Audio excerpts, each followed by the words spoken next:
Agung Sulandari dengan NIM 2100635. Di sini tujuan saya bikin video untuk memenuhi syarat tugas 4 saya di mata kuliah asesmen BK non-tes.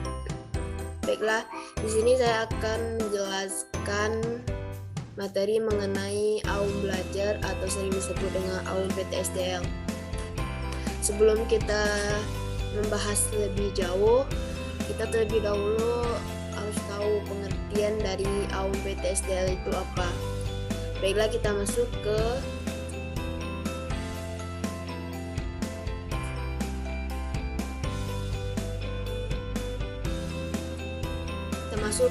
pengertian AUM PTSDL. Menurut Prayitno, AUM PTSDL itu sebuah alat ungkap masalah yang merupakan instrumen non-tes dalam kegiatan pendukung pelayan BK untuk mengungkapkan masalah-masalah khusus yang berkaitan dengan upaya penyelenggaraan kegiatan belajar siswa. Jadi AUM PTSDL itu sebuah alat yang digunakan untuk mengungkapkan masalah-masalah yang berkaitan dengan belajar. Masalah itu bisa masalah berkaitan dengan masalah pribadi atau berkaitan dengan sarana belajar dan lain-lainnya. Jadi itu tuh sebuah alat ungkap yang mengungkapkan masalah-masalah belajar. Baik, selanjutnya kalau sudah paham dengan AUM PTSDL itu sendiri, kita masuk ke tujuan dan penggunaan AUM PTSDL. Tujuan utama AUM PTSDL ini untuk mengungkapkan masalah siswa dalam belajar dan dapat menggambarkan tentang masalah belajar. Dan AUM PTSDL ini untuk membantu konselor dalam menentukan layanan bimbingan konseling khususnya berkaitan dengan belajar, serta mengidentifikasi masalah apa saja yang siswa alami yang mengganggu aktivitas pembelajaran di sekolah. Baik, kita masuk penggunaan dari AUM PTSDL. AUM PTSDL ini digunakan untuk mengungkapkan permasalahan yang dialami siswa dalam belajar. Dan juga AUM PTSDL ini selalu digunakan untuk apabila sekolah itu sudah banyak atau prestasinya telah menurun, itu tuh akan dilaksanakannya AUM PTSDL untuk mengidentifikasi di mana letak permasalahan belajar siswa tersebut. Baik, kita masuk ke latar belakang dan pengelompokan masalah. Latar belakang masalah ini disusun dengan memperhatikan format yang kandungannya isi SSHA, yaitu Survey of Study Habit and Station, dan atau bisa dengan PSKB, yaitu pengungkapan sikap dan kebiasaan belajar, serta pengalaman pemakaian terjemahan atau adaptasinya, yaitu keinginan untuk menyusun sendiri instrumen sejenis yang lebih sesuai dengan kondisi Indonesia. Pada zaman itu, Indonesia itu sangat kritis dengan permasalahan belajar. Jadi, para ilmuwan membuat alat instrumen yang mengenai pengungkapan masalah belajar gitu, yang kita sebut dengan AUM belajar atau AUM PTSDL. Baik, kita masuk ke pengelompokan. Pengelompokan dari AUM PTSDL ini ada 5 kelompok yang bisa dibahas atau 5 bidang permasalahannya. Yang pertama itu persyaratan penguasaan materi pelajar atau disingkat dengan P. Yang kedua, keterampilan belajar yang disingkat dengan T. Yang ketiga, sarana belajar yang disingkat dengan S. Yang keempat, diri pribadi disingkat dengan D. Dan lingkungan belajar sosio-emosional yang disingkat dengan L. Jadi dalam AUM PTSDL ini tidak hanya mengenai materi belajar saja, tapi banyak hal yang berkaitan dengan AUM PTSDL ini. Bisa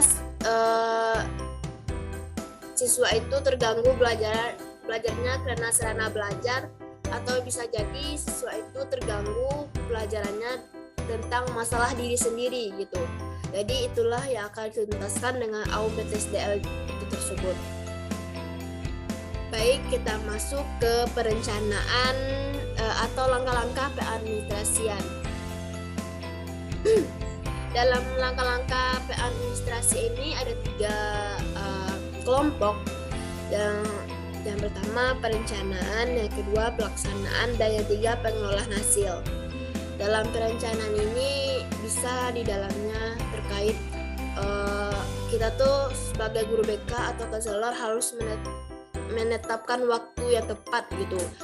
Kapan sarana itu akan dilaksanakan dan di mana tempat yang nyaman untuk siswa melaksanakan AUMPTSDL itu. Jadi itu harus direncanakan lebih matang dan lebih serius lagi. Dan yang kedua itu menyiapkan buku AUMPTSDL sesuai jumlah peserta didik. Yang ketiga, menyiapkan lembar jawaban sesuai jumlah peserta didik. Yang keempat, menyiapkan ruang dengan situasi tenang, pencahayaannya baik, dan kursi yang nyaman. Selanjutnya kita masuk ke langkah-langkah kedua, yaitu adanya pelaksanaan. Dalam pelaksanaan ini, di dalamnya bisa terdapat verbal setting yang sebelumnya kita mulai. Verbal setting itu yaitunya menjelaskan tujuan dan manfaat kerahasiaan. Kita terlebih dahulu menjelaskan apa sih tujuan dari PTSDL itu. Dan kita juga harus menjelaskan kepada siswa dan apa manfaat serta dampak dari AUMPTSDL itu, agar siswa itu bisa lebih serius dan tidak bertele-tele dalam pengisian AUMPTSDL. Dan pelaksanaan itu siswa itu diminta untuk menyiapkan alat tulis,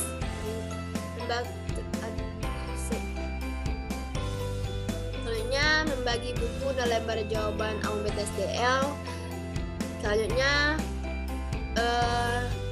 menginstruksikan cara pengerjaan AUMPTSDL agar siswa itu tidak salah langkah dalam pengisian tersebut. Selanjutnya menginformasikan bahwa pengerjaan AUMPTSDL itu tidak memiliki batas waktu. Akan tetapi peserta didik diminta untuk bekerja dengan teliti, sungguh-sungguh, cepat, dan tidak membuang waktu. Selanjutnya melakukan pemeriksaan ketepatan peserta didik dalam acara pengisian AUMPTSDL. Selanjutnya pengumpulan kembali buku lembar jawaban hasil pengisian. Lembar jawaban dikumpul terlebih dahulu, diteliti dulu oleh guru BK atau konselor apakah telah mengerjakan dengan lengkap. Baik, kita masuk ke pengelolaan hasil. Dalam pengelolaan hasil ini kita bisa di dalamnya ada pengelolaan hasil, yaitu konselor melakukan pengelolaan hasil dengan melakukan perhitungan. Terlebih dahulu dalam pengelolaan hasil ini kita tahu perhitungannya dulu.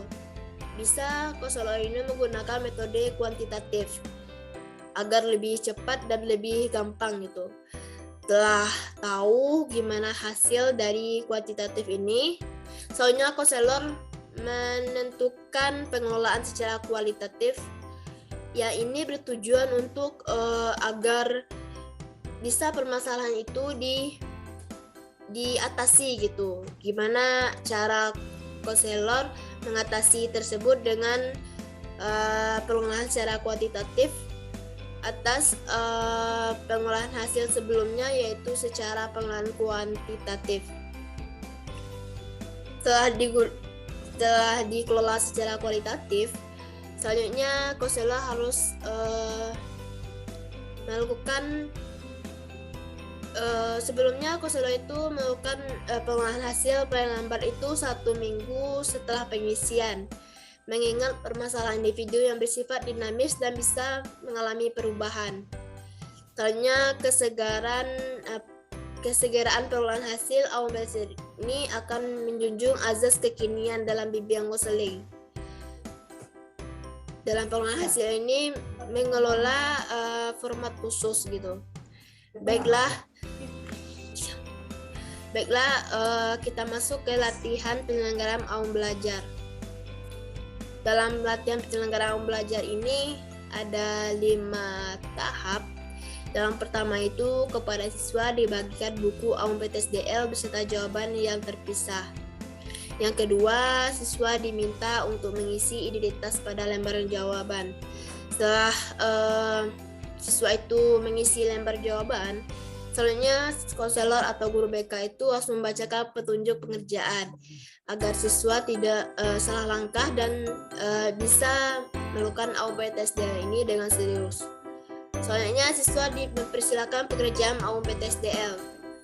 Setelah siswa memperkerjakan AUPTSDL ini, siswa diminta untuk menjawab semua butiran yang ada di AUPTSDL tanpa kecuali gitu.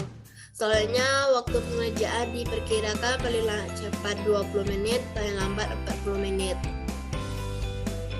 Baik, terima kasih. Saya akhiri pembahasan ini. Wabillahi taufiq wal hidayah. Wassalamualaikum warahmatullahi wabarakatuh.